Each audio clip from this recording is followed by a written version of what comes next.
So it's not money or greater, better opportunity that brought us here. In fact, after spending 10, 15 years of working in India, you basically restart. But they still chose to do it. One common thing that I feel, and that speaks strongly to me, is the strong presence of a welfare state.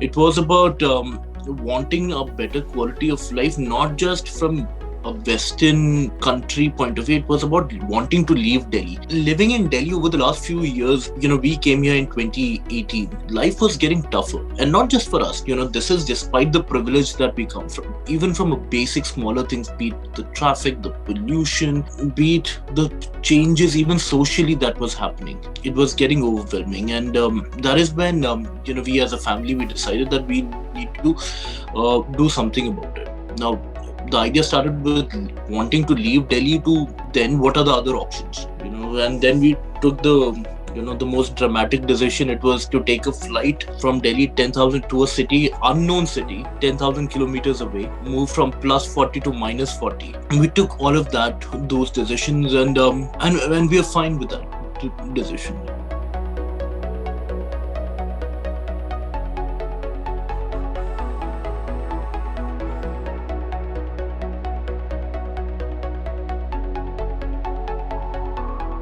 I would be lying if I say no. The people around me were more scared and worried about us than us. And I tried to insulate myself from that. Otherwise, it's quite easy to get overwhelmed. Just to make things a little more interesting is that we had a 2.5-year-old kid.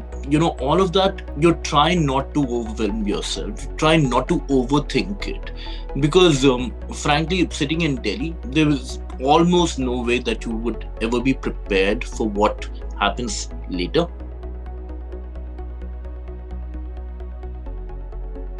The transition is actually much easier than what we think, because we are prepared for a lot more.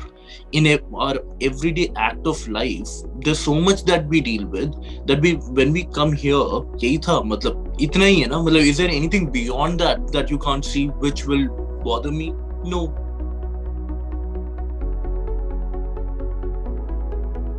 A lot of these, a lot of us young professionals in India, we're doing pretty fine even in India. So it's not money or greater, better opportunity that brought us here.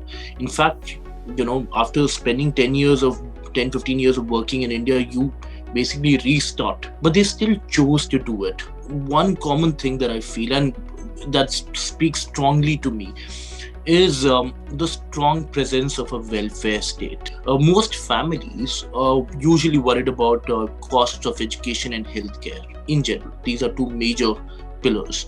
And here, that is taken care of. A welfare state. It's not about handling money to anyone or everyone, but it's about the sense of security that a system can provide you as an individual, as a citizen or a resident of a country. That lets you go out, try more things, experiment more things. And what comes out of that experimentation, it has a direct impact on the economy. It has a direct impact on the social, cultural life of the country. Because now you're not really worried about the basics per se. You want to go out and see what more can be done using the privilege that you've got. Two things. One, Canada is an extremely cold country with real warm people, right? So they're accepting. And the multiculturalism here, and that is what I found comfort in, is that they don't expect you to speak their way. There's no patriotism or the nationalism here. It's not about, you have to be like us for us to accept you. And that, for someone who's a newcomer, it's a kind of a level playing field. You're not being judged by how you speak or the way you look per se. I did not feel it, and I'm not saying it that would be the experience for everyone else, and this is coming from the fact that we did not go to a big city like Toronto or Vancouver. Now the current generation of immigrants are willing to put themselves out there. They want to have greater social interaction beyond work. They want their families to enjoy the same vibrancy for which they came here. Because again, the pursuit for better life is also a pursuit for a different life.